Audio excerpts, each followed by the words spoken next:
Adolescência, uma fase difícil de ser enfrentada. Jovens contestadores, rebeldes e tentando conquistar o próprio espaço. Uma das maiores preocupações desse pessoal é, sem dúvida, o sexo. Quando e com quem se iniciar na vida sexual? De repente, muda tudo. As brincadeiras de infância dão lugar ao flerte, ao abraço, ao beijinho. O namorado ou namorada vira um assunto da rodinha de amigos. Passeios no shopping, produção visual bem trabalhada. E agora, papais, qual a idade certa para o namoro? Segundo a psicologia, não existe tempo para começar a namorar. Entre 11 e 17 anos ou até um pouco mais, dependendo do amadurecimento do jovem. Para o menino, este é o primeiro passo para uma vida sexual. Já a menina passa a viver a ameaça da virgindade. Às vezes, a repressão marca esta fase. No campo físico, o amadurecimento do corpo se dá por volta dos 15 anos, mas isto varia de pessoa para pessoa. É claro também que a produção de hormônios pode estimular os desejos sexuais, assim como o meio ambiente. O sexo entre os adolescentes tem trazido uma preocupação: as doenças sexualmente transmissíveis. De acordo com o Ministério da Saúde, 15% da população nesta faixa de idade já contraiu alguma doença, o que significa 2 milhões de pessoas. Para a médica pediatra Rosane Rassi, é preciso cuidado redobrado na adolescência. Como está passando por transformações ainda no próprio corpo, ele pode não estar preparado ainda fisicamente e emocionalmente para dividir o seu corpo, que está ainda em transformações, com uma outra pessoa. Então, o momento exato, isso não há nada determinado, estabelecido, porque varia de pessoa para pessoa, dependendo da fase do desenvolvimento puberal em que ela se encontra e da maturação emocional também. O pior de tudo isso é que muitas das vezes o adolescente não tem com quem conversar. Vivendo uma fase de indefinições, meio criança, meio adulto, as dúvidas são respondidas de maneira atravessada.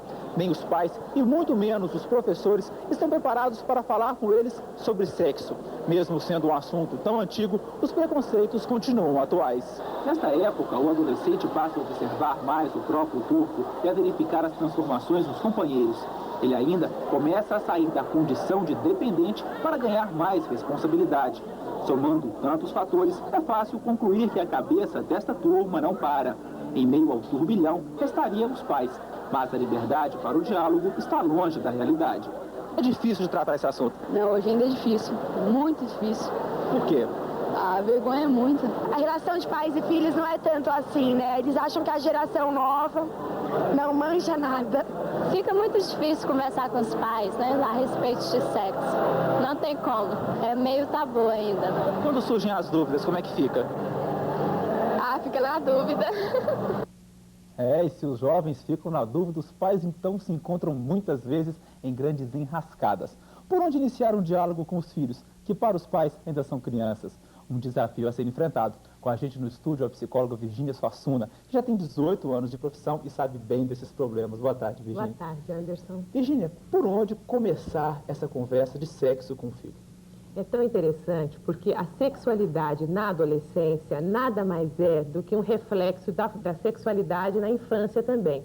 Então é muito importante verificar como é que os pais vão satisfazendo a curiosidade a respeito do sexo desde a idade mais tenra da criança.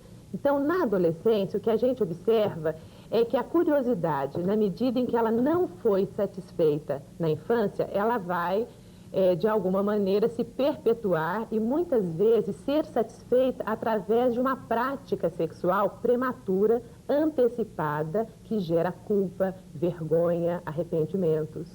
Meninos e meninas têm, sem dúvida, um papel social diferente. Como é que os pais devem lidar com essa diferença? Olha, na realidade, essa diferença, ela aparece mais na adolescência, né? Porque antes de serem meninos e meninas, eles são crianças. Então, o que eu gostaria, assim, de enfatizar é que a curiosidade, tanto do menino quanto da menina, deve ser satisfeita da mesma forma, porque as perguntas são as mesmas, né? Como é que nascem os bebês, como é que a relação sexual acontece. Então, as perguntas devem ser respondidas na hora que a criança pergunta. Por quê? Porque se você demora um pouquinho, você acaba estimulando fantasias que nem sempre correspondem na realidade. Então, você deve ser honesto, tanto para o menino quanto para a menina. Mas mais tarde, na adolescência, como essa diferença aparece de uma forma, em preocupações diferentes para os pais. Geralmente, os pais de meninas são mais receosos do que os pais de meninos em relação a uma série de problemas, inclusive a prevenção de gravidez. Como é que os pais devem agir nessa situação? Porque na realidade os pais de adolescente, muitas vezes do menino, né, eles estimulam a prática da sexualidade, né? E a mãe da menina, no caso, muitas vezes ela reprime a sexualidade da menina. De uma maneira geral, os cuidados, né, em relação à sexualidade, eles devem ser abordados, quer seja menino, quer seja menina. Mas, de uma maneira geral, o que a gente observa é que o menino é estimulado, né, e a menina é reprimida.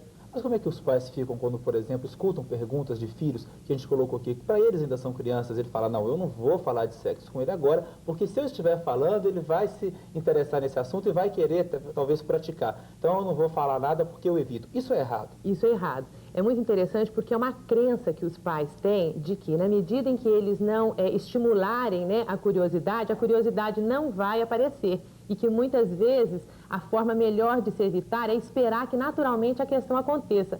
Mas, como uma adolescente acabou de colocar, né, os pais acabam ficando por fora, eles não entendem que essa curiosidade já é nata na criança.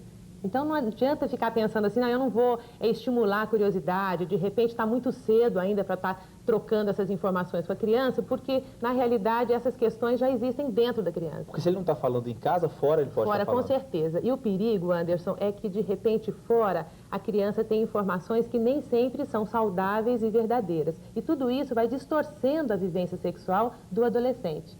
Né? A gente sabe que hoje 15% dos casos de gravidez são de adolescentes, são de menores de idade. Como é que os pais devem agir? Eles devem oferecer um anticoncepcional, dar algum tipo de orientação para os filhos?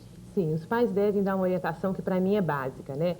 O adolescente, ele pensa, vocês aí que estão nos assistindo, que transar é só do pescoço para baixo, gente. E não é. A gente transa também do pescoço para cima, ou seja, a gente tem que conversar sobre o sexo, né? Fazer sexo é também, antes de tudo, falar sobre o sexo, né? Então, falar sobre o sexo inclui essas informações das quais você está me perguntando agora, né? Falar, será que é a hora de você transar? Será que é com este parceiro que você vai transar? Quais são as consequências de você estar transando agora? Inclusive a gravidez, né, e o uso do anticoncepcional seria assim, um detalhe fundamental, né, neste momento informativo para o seu desenvolvimento. Mas para o adolescente, muitas vezes, quando acontece essa oportunidade na frente dele, ele fala que o não fazer, ele pode estar sendo taxado de careta. Ele vive numa roda que sempre existe um grupo que tem essas taxações e esses preconceitos definidos. Então ele fala, não, se eu não for, vamos chamar de careta, vamos chamar de atrasado. Como é que ele pode trabalhar isso para ele mesmo, como você falou, da cabeça para cima? Isso, eu acho uma questão... Do pescoço para cima, né? Do pescoço para cima. Eu acho uma questão muito importante, porque às vezes você, rapaz, é induzido exatamente pelo grupo social, porque o rapaz fala assim para você, com quantas você já transou? E às vezes você não transou com nenhuma, né? Mas você fica com vergonha e fala, não, com 3 ou 4.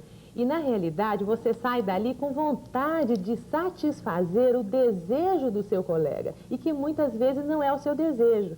E deixa de verificar que você não está respeitando o seu corpo nesse momento, e consequentemente não vai respeitar o corpo da menina também. E é interessante que com a menina, Anderson, ocorre o inverso. Ela fica com vergonha, gente. Não precisa ter vergonha de ser virgem, não. Então, ela fica com vergonha de ser a única virgem da turma. Então, o primeiro que aparece ali na esquina, né? Ela tem o desejo, que fala muito mais alto que a razão, muito para satisfazer a necessidade do outro. Então, eu acho que a gente tem que ter essa questão muito clara. Eu estou transando com quem? Para satisfazer o desejo de quem? É só para satisfazer uma curiosidade? Né? Porque um alerta que eu queria deixar para vocês é que vocês têm um ímã psicológico também. Não temos só o ímã físico. E que é muito importante que os dois sejam rompidos ao mesmo tempo.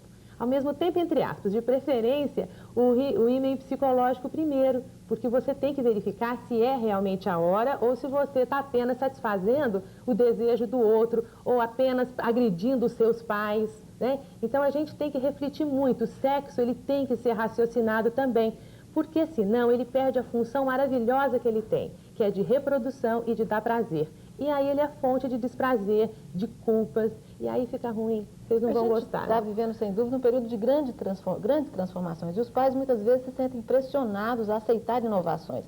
Que conselho a senhora daria para os pais que estão vivendo esse drama hoje?